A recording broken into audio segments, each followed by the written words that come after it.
तृतीय पुरस्कार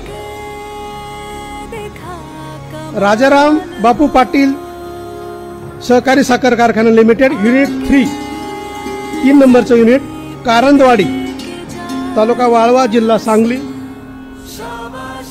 या ठिकाणी पुरस्कार स्वीकारत आहे। यांचं विशेष म्हणजे साखर उतारा 12.63, गाळप क्षमतेचा 107% वापर आणि गाळपाचे बंद काळाचे प्रमाण 0.04 फार कमी अशा प्रकारची त्यांची कामगिरी आहे।